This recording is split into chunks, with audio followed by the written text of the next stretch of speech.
tonight you're going to be here to witness something very special. I've never been a bread maker, but tonight you're going to watch me stumble and bumble my way to make the perfect loaf of bread. Yes, I'm just learning, and I'm inviting you into the kitchen to watch me learn. And it's really not a pretty sight, but the bread turned out really well. So here are your ingredients. You can pause and write them down. And let me tell you, if I can do it, you can do it. And if you like our video, give us a thumbs up and subscribe. We really appreciate it. Okay, so I wasn't kidding. I really have never been a bread maker, and I haven't tried in 35 years. But my kids got me this new KitchenAid, and so I have no excuse. So we're using instant yeast in this particular recipe, and that's a new thing since the last time I tried to make bread. And instant yeast doesn't have to be proofed. And I'll do another recipe later with active dry yeast where you do have to proof it. But I'm starting here with bread flour. And you can use any flour you want. But you don't scoop it with the scoop. You want to aerate this bread flour. Bread flour has more gluten than all-purpose flour. And you can certainly make this recipe with all-purpose flour. But I am told, and I have read, that bread flour develops more gluten, and it's a little easier to work with. And as a novice here, I need all the help I can. So I'm measuring out 1 cup of the 3, and I spoon it into the cup and then level it off. And I'll have 2 more cups to add, but I start with just this first cup.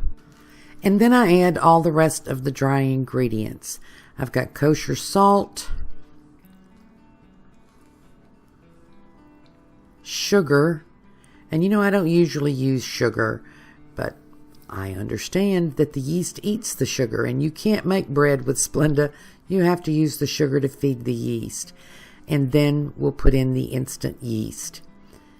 And I'm going to just stir this up a little bit and aerate it with my little spatula, because if I use the mixer for that, it'll throw the flour everywhere. And I'm going to wait and throw the flour everywhere later, because I told you this wasn't going to be pretty. So we're aerating, and then I'm going to use the paddle. And some recipes say to start with a paddle. Some say the dough hook. We'll try it later. This is water at 100 degrees, and I didn't heat it up. I just ran it out of my tap and checked the temperature. And I'm adding the oil. And I understand that yeast is more forgiving of a lower temperature than it is a higher temperature. So 100 degrees is what I'm going with. You could go up to 110, 115. But if you get it too hot, you kill the yeast. So here we go with the paddle. And let's see how this new thing works. Yes. So, my kids are great. They gave me this for Christmas/Hanukkah. And I'm starting on a low speed. And I'm going to scrape it down just a little bit before I start adding flour. One thing I should mention, and one thing that I will try to move to as I get hopefully more proficient at this, I'm putting the guard on so I don't throw the flour everywhere. And, I gave you a hint already that I threw the flour everywhere anyway. So one thing I learned in my reading is that you really should be weighing these ingredients instead of measuring them. And as I go through this process, I can see why. I've got my 2nd cup of flour here.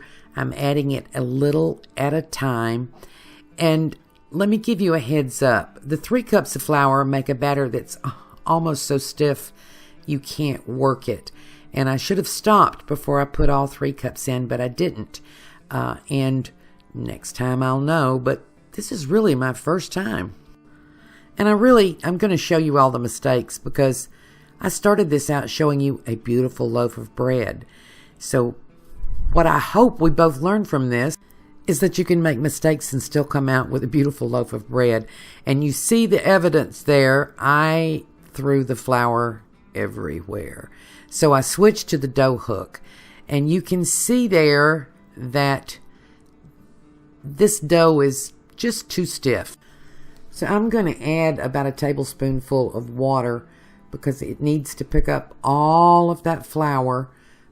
And before I start timing the kneading. So it didn't take much water, but the other option would have been to use just a little less flour, and I didn't do that. So we're going to let this knead now for 5 to 7 minutes. And I'm not going to show you the whole thing. I'll just check in on it every once in a while and let you see this dough hook really beats that dough up. And you don't have to have this machine to make bread. You can do this by hand, and you're wanting to knead it. Well, it says 5 to 7 minutes, and I'll show you how you check to make sure that you've done it long enough. And I'll do that at the 5-minute mark. But, you know, doing this by hand, it's going to really work you. It makes me tired just thinking about it. I'm glad I've got the mixer. So it's been about 7 minutes, and we're going to do the window pane test, and I'll come around where you can see it. So pinch off a little piece and then start stretching it. And if it tears, it has not been kneaded enough. You want to get the consistency of the dough so that you can stretch it out thin enough that you can see light through it. So I'm going to let this go another minute, and then we'll try it again. So I've let it go another minute, and you know, you can tell by looking at it, it's just come together so much better. So I'm going to flour my hands and pinch off a little piece, and I'll see if I can show you the window pane test. And I've only seen it done. I haven't done it before, so this is new for both of us. So you just get a little piece and you stretch it. And if you can stretch it enough that it gets thin without tearing, and you can see it start to separate enough so that you can see the light through it. Now, I don't know how much you can see on the video, but if you were doing it yourself, you could tell. It gets very, very thin, like pulling elastic, and you can see light through it, and it doesn't tear.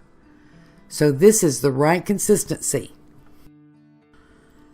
So I'm going to flour the surface here. Not too much flour because it's already pretty stiff. And put my dough out. And then I just want to make it into a nice smooth ball. I have to tell you, this feels so good. You don't have to knead it anymore. It's kneaded. And I just want to make it into a pretty smooth ball. And you know, this dough feels really good. It's very elastic. And I'm going to put this in a bowl with a little oil in it.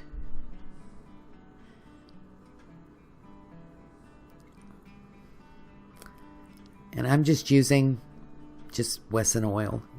You could use any oil. You could butter it. Some recipes actually call for you to butter it. So just pour a little bit in, and then I'm going to rub it all the way up the sides of the bowl because, to be honest with you, I really don't know how high this is going to rise. We want it to double in size, but this is all new to me.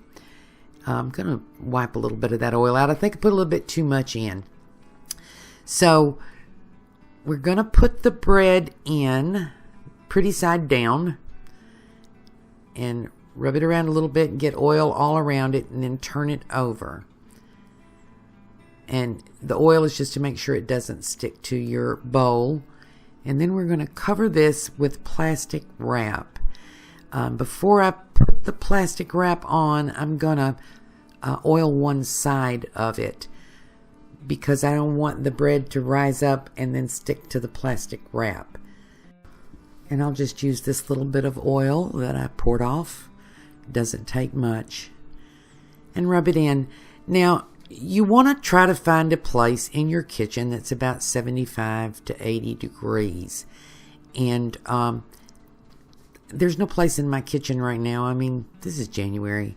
That's that warm. So what I did was I turned the oven on and got the area around the oven warm.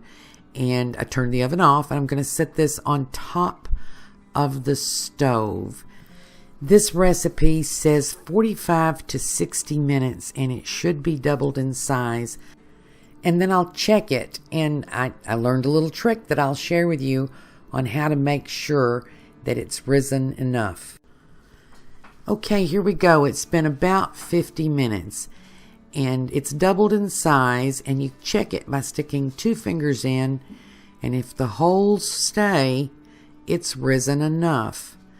So I'm going to flour my surface again and turn this out, and we'll do the next step. So I'm going to flour my surface again, and then I'm going to turn the dough out, and we're going to play with it a while. And this is where people call it punching it down.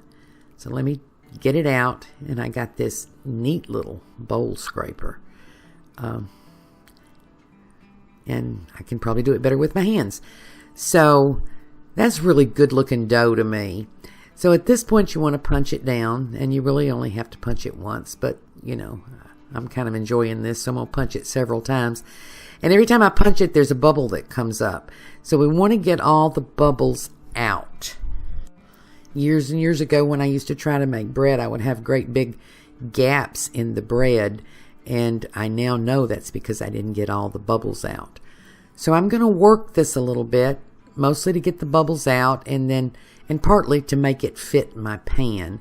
And I have this great little cast iron pan that we want to try to make this fit.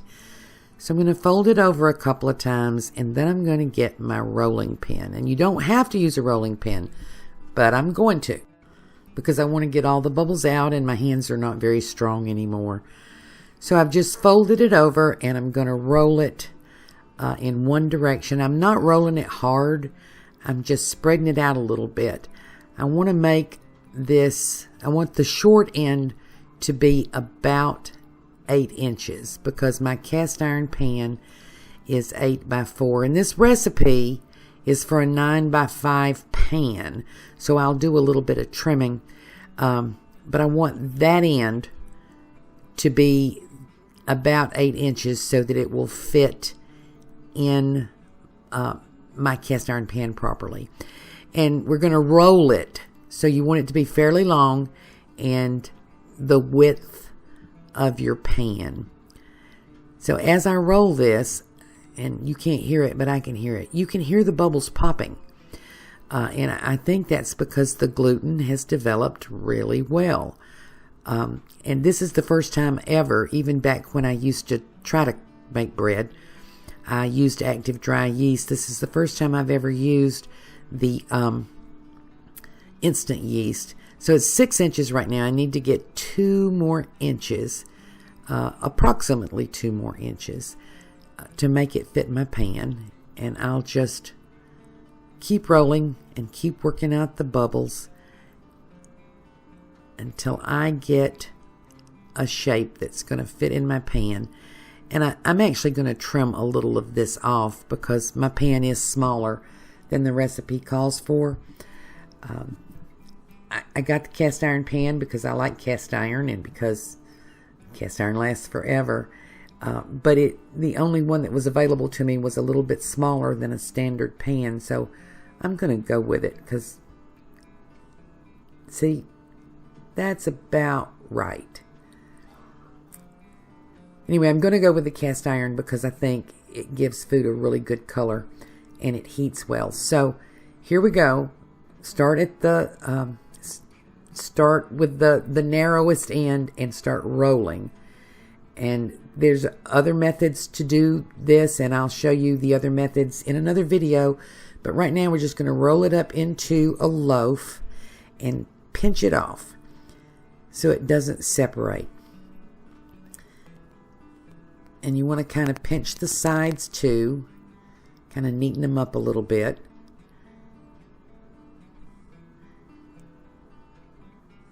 And really, you know, that's not as easy as it looks in some of the videos I've seen, so I'll just let you know that. But you want to make sure that it doesn't come apart, that it stays together, and that's going to be the bottom of your bread, and that's going to be the top. And before I put this in my pan, I'm going to cut about 1 inch off the end because, as I said, my pan's a little smaller than the recipe calls for. And I'll pinch this off too and kind of fold it and tuck it under. Now I've oiled my pan pretty liberally, and I'm going to put this in the pan and cover it again with that same plastic wrap and set it back on the warm stove area for another 30 to 45 minutes. Again, it's supposed to double in size. And then I'm going to give you a little bonus. I'm going to do something with this little bit I cut off that I actually do know how to do, that I learned how to do when I was a kid, because my mother used to make yeast rolls, and I didn't learn how to make the bread, but I did learn how to make the rolls. So I'm going to show you how to make rosette rolls. And these are kind of cute and really not a lot of trouble, but oil your hands. You don't want a whole lot of flour on this. You want to do this with oiled hands. And we're going to make a long kind of rope here. It's really kind of surprising how tough this is. I mean, the gluten has developed really well. This is very elastic, and you can actually play pretty rough with it. So we're just going to stretch it out with oiled hands on an oiled surface. When it gets a little size on it, you just roll it and tie it in a knot. You just want it long enough to tie it in a knot. And then you take the one side and stick it through, and the other side, stick it through from the underside, and pinch them together. And there you go. You've got little rosette rolls or knotted rolls, whichever you want to call them. So it's been about 40 minutes, and I think that we're right. The bread is crowning. It's not too high. You don't want it to get too high, but it's crowned up over the edge of the pan. And to check it, stick your finger in a little bit, kind of gently. And if it leaves an indentation, let's see, I'm not sure you can see that. If it leaves an indentation, then it has risen enough and it's ready to bake. Put your rack in the middle of the oven, preheat to 375, 30 to 40 minutes. We'll check it at 35 and I'll show you how to tell if it's done. And oh my, I'm so excited. You know, that's the prettiest loaf of bread I've ever made. And I haven't tried in a long time, but I remember being disappointed when I did try. So we're going to double check this to make sure it's done. And you're going to do that with a thermometer. And I'm going to use a candy thermometer. And you want the inside of this loaf to be between 195 to 205 to make sure that it's done. And this is a candy thermometer, and you want to stick it so that the probe goes right to the center. And ideally you would do this right at the oven, but I wanted to bring it over here so you could see it. And it's up to 200 degrees. So I believe we're right at the right temperature. I'm going to turn this out, because you want to turn your bread out right away because it will weep and get soft, and we want this to be crusty. And turns right out of the cast iron pan, and as I drop the pan everywhere. Cast iron pan's kind of heavy, by the way. And there you go. Now, I'm pretty proud of that. And I'll say if I can do that, you can do that. If you've been afraid to try bread, maybe this will help you get over it. And here are the two little rolls. And I probably cooked them a little bit too long. I kind of forgot they were in there. And I cooked them as long as the bread. They really should have only cooked about 15 minutes. But I have some melted butter here. And I'm going to butter just the top part, because I think that'll make the crust nice and soft and chewy. I like just a little bit of chewy to my bread. And the more I brush the butter on, the prettier it is and the happier I am. And gosh, if you could hear me, I'd be whistling. You know, I think for a lot of people, and I'm one of those people,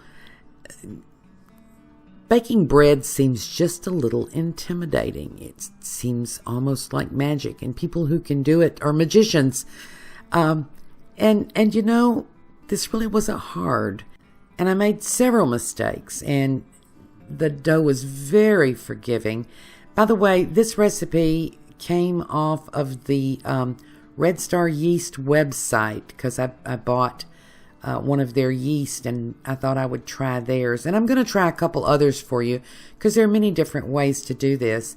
Now we're going to let it cool, and you can't cut it until it's cool. That's the hardest part. So I was good. I waited. It's cool. I've got the camera really close because I want you to see the grain of the bread. And I'm using a bread knife, and I don't have a very good bread knife because I really rarely eat bread, but I'm going to eat some of this. So I've cut it down, and oh my, look at that. Oh wow, I made bread. And it's soft, and the crumb looks good, and I don't have any great big holes in it. And yes, I'm a happy camper. And you know, you can do this. If I can do it, you can do it. I truly am a novice at baking bread. I've got a little of the melted butter here that I brushed on the top, and I'm going to put some on it. And oh, I'm going to have a bite of bread. And it's still a little bit warm inside. And you know, there really is nothing better in the world than warm bread with a little soft butter. I want you to look at that. Just a little resistance to your teeth. I want you to see that nice soft texture.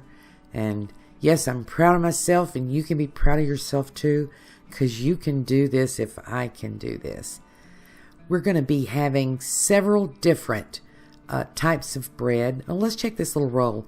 And you know, I should have only cooked the rolls 15 minutes. I cooked them too long.